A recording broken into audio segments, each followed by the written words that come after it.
지난 토요일에 이어서 5장 말씀을 한 번 더 살펴보고자 합니다. 아람의 군대 장관이었던 나아만은 그의 명성과는 달리 마병에 걸려 비참한 처지가 되었습니다. 그러나 자신의 집에 종으로 잡혀온 어린 유대인 소녀를 통해서 이스라엘 땅에 선지자가 있음을 알게 됩니다. 즉 하나님이 살아계심을 알게 되었고 결국 이제 엘리사 선지자를 만나 치유함을 받았습니다. 어린 소녀는 자신을 지켜주지 못한 이스라엘과 또 하나님에 대한 원망이 없어요. 하나님은 여전히 살아계시고 하나님은 역사하신다고 하는 그 겨자씨 같은 믿음을 가지고 있었기 때문에 오늘 열왕기하 5장의 내용이 쓰여지게 된 것입니다. 그녀의 모습은 오병이어 기적에서 자신의 한 끼 도시락 오병이어를 드린 한 소녀를 생각하게 합니다. 하나님께서는 오늘도 이렇게 믿음 있는 자들을 통해서 자신의 하나님의 귀한 뜻을 이루어 가시는 줄로 믿습니다. 이제 대단한 믿음이 아니어도 된다는 거죠. 작은 믿음이라 할지라도 하나님이 살아계셔. 이 믿음을 가지고 살아가라는 귀한 은혜의 말씀이었습니다. 자, 그러면 사실은 이제 이 이야기가 이렇게 좀 끝난 내용이잖아. 사실 잘 치유받고. 근데 사실 이야기의 절반이 남아 있습니다. 그 말씀을 오늘 좀 나눠보려고 하는데요. 자, 나아만 장군은 치유받았으니 얼마나 기쁘겠어요? 15절 다 같이 읽겠습니다. 15절 나아만이 모든 군대와 함께 하나님의 사람에게로 도로와서 그의 앞에 서서 이르되 내가 이제 이스라엘 외에는 온 천하에 신이 없는 줄을 아나이다. 청하건대 당신의 종에게서 예물을 받으소서 하니. 자, 얼마나 감사하겠어요. 준비했던 예물을 아주 정성스럽게 바칩니다. 당연히 바치죠. 아마 속으로 후회했을지도 몰라요. 더 가져올걸. 그냥 많이 가져와서 힘껏 드렸으면 좋았을 텐데. 아마 후회할 정도로 이미 엄청 많은 것을 드리려고 했지만, 자, 그런 마음으로 기쁘게 예물을 드리려고 하는데, 엘리사가 받지 않아요. 16절 읽겠습니다. 16절 이르되 내가 섬기는 여호와께서 살아계심을 두고 맹세하노니 내가 그 앞에서 받지 아니하리라 하였더라. 나아만이 받으라고 강권하되 그가 거절하니라. 엘리사는 이 예물을 받지 않기로 맹세까지 합니다. 거듭 강권해도 안 받습니다. 엘리사는 300명에 달하는 선지자 생도를 관리하고 있었고 또 선지자 사역을 계속해서 이어가야 된다면 이제 사역비가 많이 필요하잖아요. 그러면 지금 이거 예물 받으면 이 자기 용도로 쓰는 게 아니라 이기적인 목적이 아니라 선한 목적으로 얼마든지 활용하기에 좋은 예물이었을 거예요. 또 하나님이 행하신 기적에 받은 거니까 이거 헌물로 받아서 하나님께 드리고 하면 될 텐데 사용하는 거예요. 왜 그럴까요? 나아만 장군이 받은 은혜는 돈으로 환산할 수 없다는 거죠. 은혜는 돈으로 환산할 수 없다. 그리고 엘리야는 이것이 자신의 능력으로 행한 기적이 아니라 하나님이 행한 기적이기 때문에 이렇게 행한 기적으로 인한 대가를 자기가 어찌됐든 받을 수 없다. 이것을 분명하게 고백하는 겁니다. 하나님이 행한 기적이다. 그러니까 이제 이 예물과 또 그러니까 이제 헌금과 살해에 대한 어떤 이 구분이 명확하지 않다는 거죠. 내가 한 것이 아닌데 나한테 예물 주는 것은 있을 수 없다. 자, 이것은 다른 무슨 말이냐면 은혜는 거래해서는 안 된다는 거죠. 하나님의 은혜는 하나님의 은혜로 끝이지. 그걸 가지고 뭐를 받거나 하는 거는 있을 수 없다. 이제 엄밀하게 말하면 성전에 가서 하나님께 따로 드려야 된다는 거죠. 뭔가 감사한 게 있으면 개인적으로 이렇게 주어서는 안 된다. 자, 그런 말씀입니다. 자, 그런데 오늘 후반부에 좀 안 좋은 주인공이 나오죠. 우리 은혜를 거래하려고 하는 자가 등장을 합니다.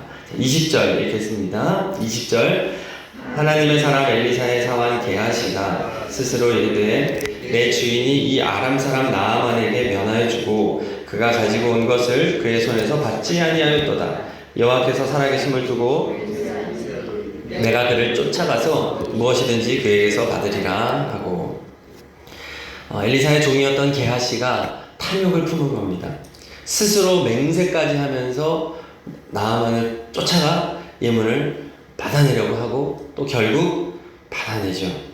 자, 그래서 22절, 23절 우리 보겠습니다. 22절, 23절 그가 이르되 평안하나이다. 우리 주인께서 나를 보내시며 말씀하시기를 지금 선지자의 제자 중에 두 청년이 에브라임 산지에서부터 내게로 왔으니 청하건대 당신은 그에게 은 1달란트와 옷 2벌을 주라 하시더이다.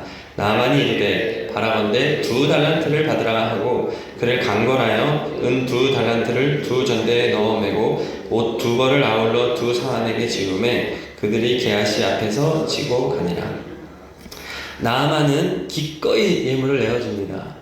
속으로는 아이고 이렇게라도 드릴 수 있어 다행이네 했을 거죠. 게하시는 이 마음을 너무 잘 알았을 거예요.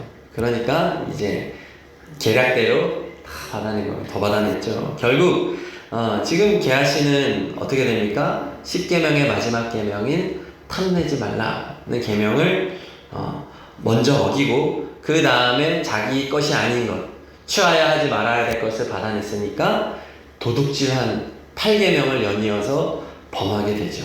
자, 범죄는 여기서 멈추지 않습니다. 자, 25절 읽겠습니다. 25절 들어가 그의 주인 앞에 서니 엘리사가 이르되 게하시야 내가 어디서 오느냐 하니 대답하되 당신의 종이 아무데도 가지 아니하였나이다 하니라.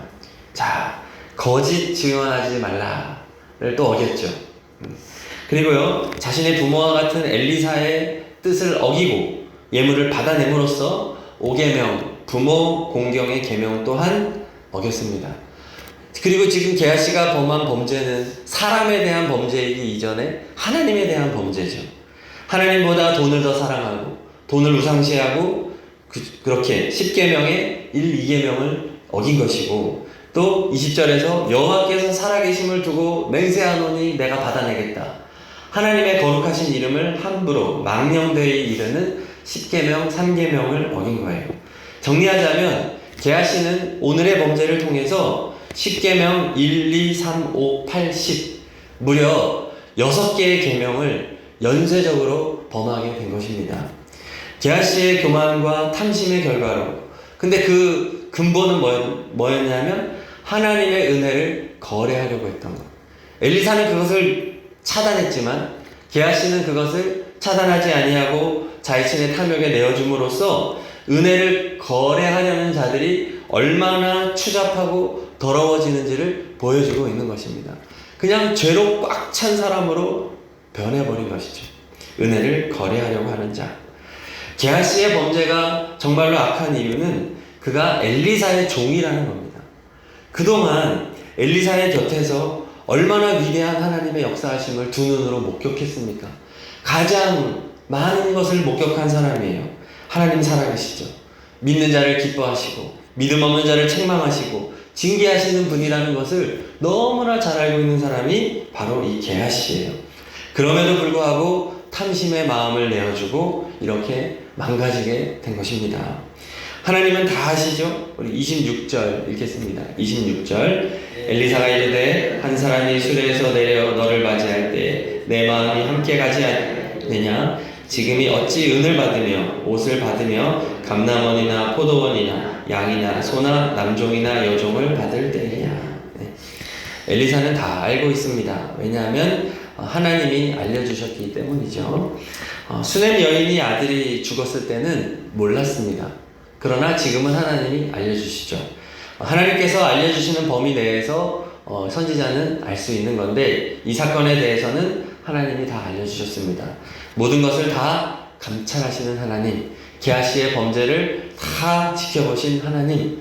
자, 그 하나님이 이제 징계하시죠. 27절 읽겠습니다. 27절 그러므로 나아만의 나병이 내게 들어 내 자손에게 미쳐 영원토록 이르리라 하니 게하시가 그 앞에서 물러나오매 나병이 발하여 눈같이 들었더라.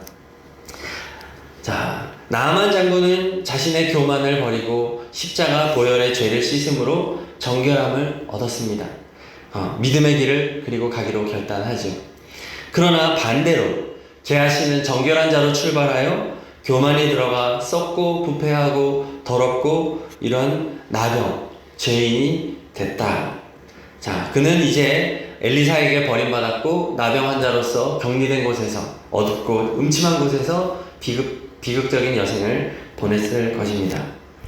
자, 오늘 말씀은 우리에게 반면교사 게하시를 보여주면서 우리가 정말로 거래해야 할 것, 경계해야 할 것이 무엇인지를 보여줍니다. 그게 뭐냐면 절대로 은혜를 거래해서는 안 된다는 겁니다.